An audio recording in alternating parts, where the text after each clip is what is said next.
وزیر اور شاہ کے درمیان پیغامات جاری تھے۔ بادشاہ دل ہی دل میں اس سے مطمئن تھا۔ بالآخر اس کا مقصد بر آیا۔ وقت آ گیا تھا کہ ان کو خاک کی طرح برباد کر دے۔ اس بادشاہ نے لکھا، اے میرے اقبال مند، وقت آ گیا کہ میرے دل کی مراد پوری کر۔ وزیر نے کہا، بادشاہ میں بھی اس کام میں لگا ہوں کہ عیسیٰ کے دین میں فتنے ڈال دوں۔ عیسائیوں کے انتظام میں ان کے 12 امیر لگے ہوئے تھے۔ ہر فریق ایک امیر کے ماتحت تھا جو لالچ سے اپنے امیر کا غلام بنا ہوا تھا۔ یہ 12 حاکم اور ان کی قوم اس بد نشان وزیر کے غلام بن گئے تھے۔ سب کو اس کی بات پر بھروسہ تھا، سب اس کی چال کے مقتدی تھے۔ فوراً ہر امیر اس کے آگے جان دے دیتا اگر وہ اسے کہتا کہ مر جا۔ انجیل کے حکموں میں وزیر کا گڑبڑ کرنا۔ اس نے ہر ایک کے نام ایک تحریر لکھی اور ہر تحریر کی عبارت دوسرے مسلک کی تھی۔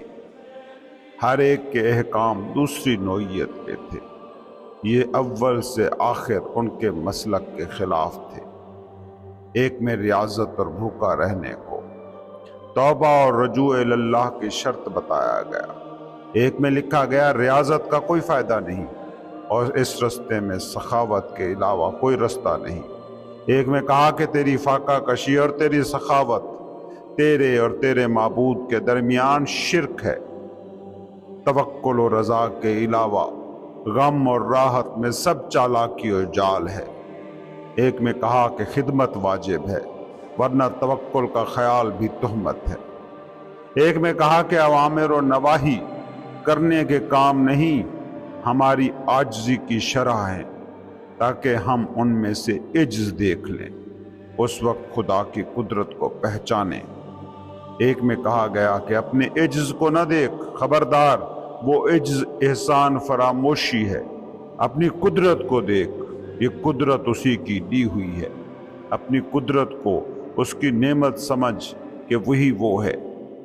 ایک میں کہا ان دونوں سے گزر جا، جو نظر میں سما جائے گا وہ بت ہوگا۔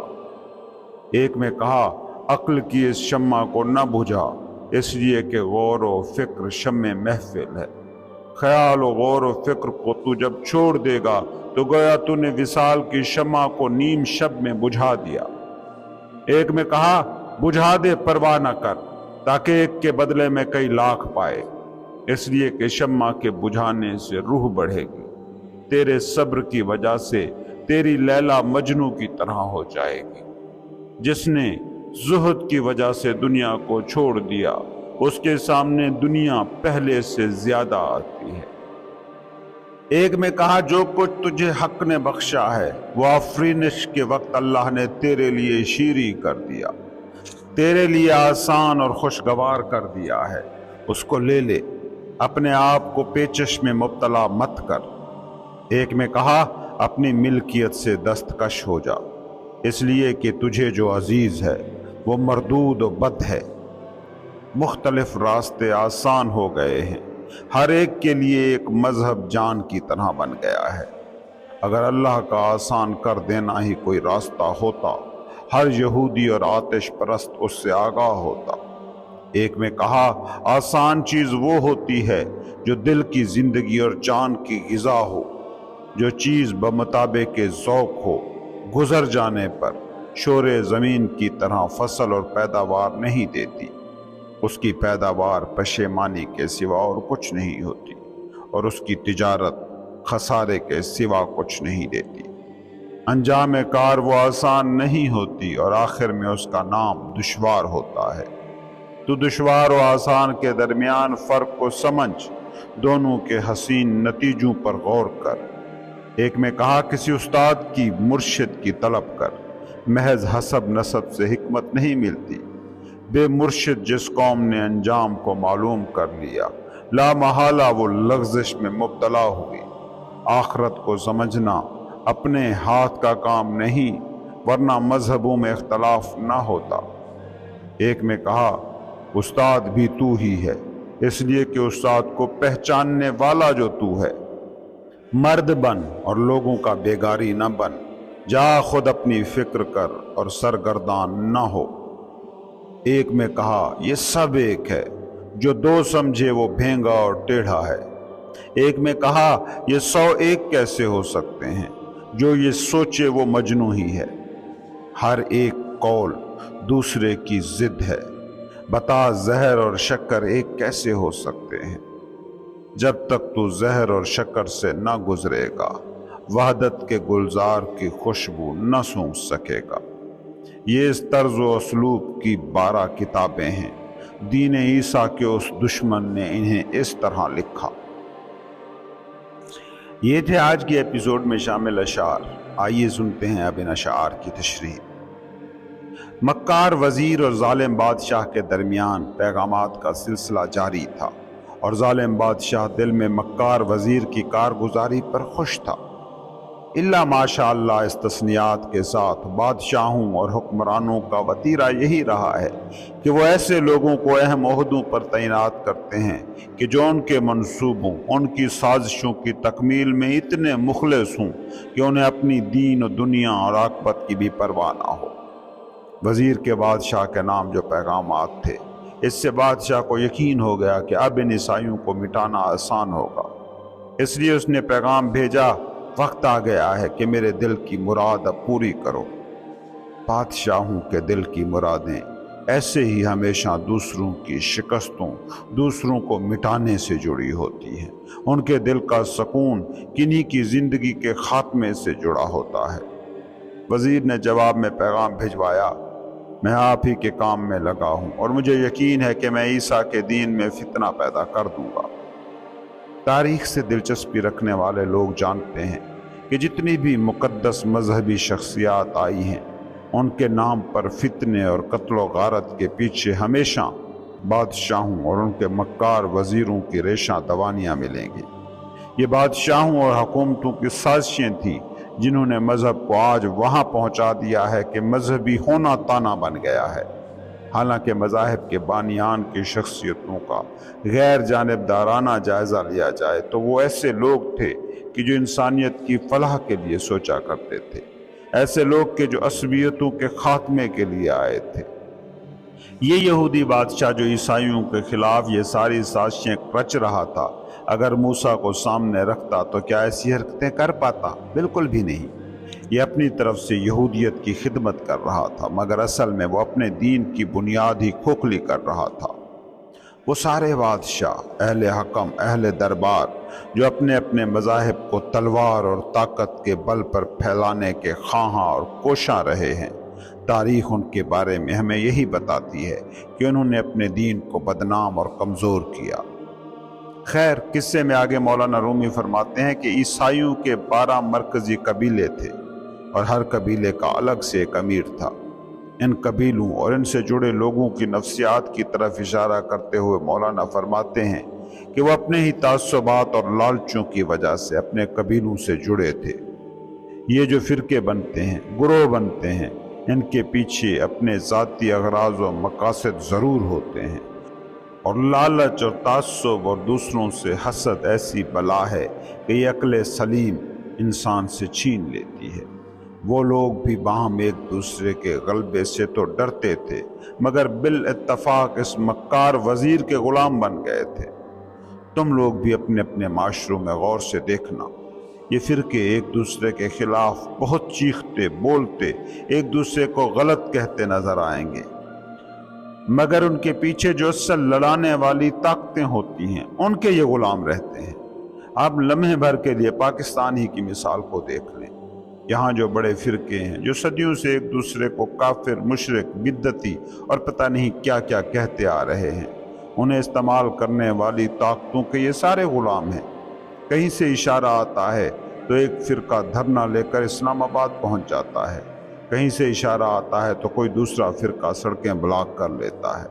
حالانکہ یہ ظاہر ایک ہی مذہب کو ماننے کے دعویٰ گو ہیں، انہیں ایک دوسرے کے غلبے اور ہار جیت سے بڑا فرق پڑتا ہے، مگر وہ غلامی انہیں نظر نہیں آ رہی جو کٹ پتلیوں کی طرح انہیں نچا رہی ہے۔